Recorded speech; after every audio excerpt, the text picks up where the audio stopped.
Hey YouTube, it's Faye, and for today's video, I've got Brandon's block for Project 88, and I want to show you how I identified that I did have the right main caps for the block. Now, I picked up this block when I was at Supra's in Vegas, and I bought the block with the main caps, but the main caps weren't on the block, they were in a box. And then about 9 months later, the original seller of the block reached out to me and was like, "Oh hey Faye, I've got those caps for Brandon's block," and I was like, "Interesting. Me too." And then I was extremely worried that I might have a mismatched set, which you absolutely do not want. This is actually something that Danny taught me recently when I went over to his shop to film the video on crankshaft end play. He shared with me a trick that Chief taught to him, and now I am sharing with y'all. So super cool. Here's how I identified that these are indeed the correct main caps for this block. Thank goodness.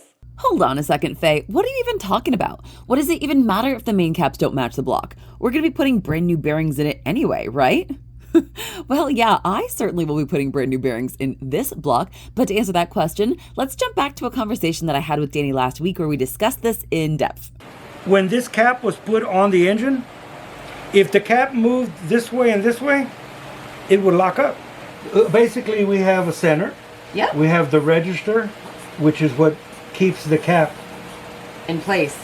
Here you can see the register on the 7M block holding that cap in place. And like we discussed in the crankshaft end play video, the register keeps the cap from moving side to side. Exactly. So it keeps it from moving back and forth. Yeah, exactly. Because if it were to move over, see, this is exaggerated, but you see that little lip, and it would actually be like that. It's over a little bit, right? Exactly. This so is exaggerated, but if it's a few thousands, it could actually, of course, it's going to lock up the crank. Yeah. Yeah, so that's another reason why you can't take main caps from one engine to another motor and just bolt them on and think, don't buy an engine if you don't have main caps on it, because you got to get a line board. Yep. The caps are put on at the factory, then it's bored. Exactly. Yes. So you can destroy a crank if you put on mismatched caps or caps that weren't made for that. Yes, because that cap came off of another engine. Yeah. You put it on here, the alignment ain't right. Right. That was, they're just put on and then bored. How can you tell? So once you take that, well, because it burns up a crank really, really quick. Oh, that's not a good way to tell. I mean, tell from looking at them. You can't. No, you can. When we go buy a block or we go check a block or a block comes in, we always do the finger test.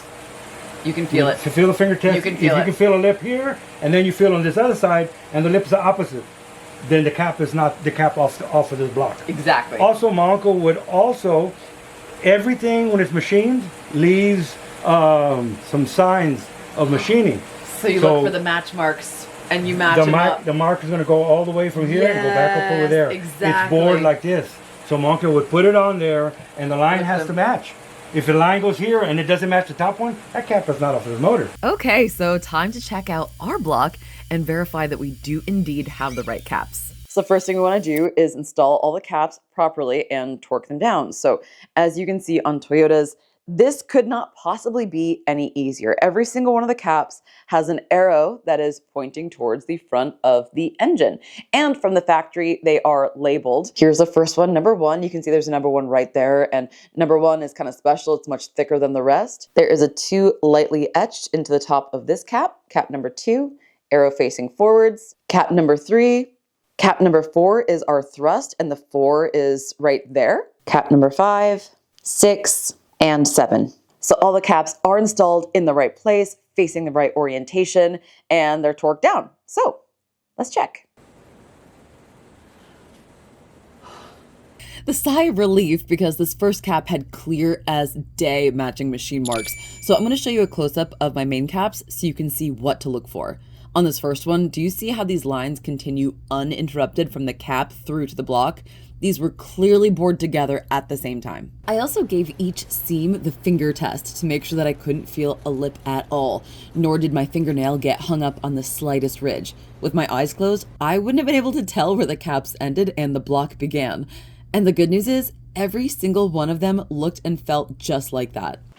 So yeah, that's pretty much it. The finger test, the fingernail test, just making sure that we can't feel any sort of gap at all. And then of course, most importantly, the visual inspection, looking for those machine marks all the way through on both sides, just consistent machine marks on every single cap. And yeah, I can say for sure with certainty that these are the correct caps for the block. So now we can actually move forward. We've been waiting for Danny to move from Hill Country Performance Machine, his former business, back to his home shop and then set up all the machines. The reason we haven't done any work to this yet is because we do need a sleeve on one of these cylinders. And we already bought the sleeve. We're ready to go. We're just waiting on Danny to set up the machine and then we'll start working on this, which I'm really excited to do. I'm so anxious for this build. So anyway, thank you so much for watching. I hope that you found this video helpful and informative, and I hope that this saved you from potentially using the incorrect main caps on your block, or if you did accidentally get a mismatched set, now you know exactly what you've got to do. Take it to a machine shop, get it rebored, and unfortunately it's an additional cost, but it'll save you from burning up your crankshaft. So yeah, hope you enjoyed this video, and I will see you in my next video. Bye!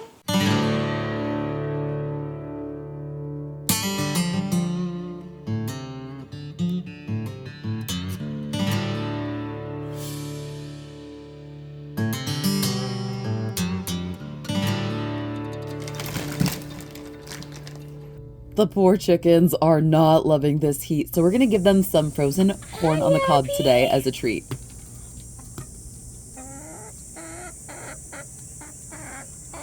Yeah.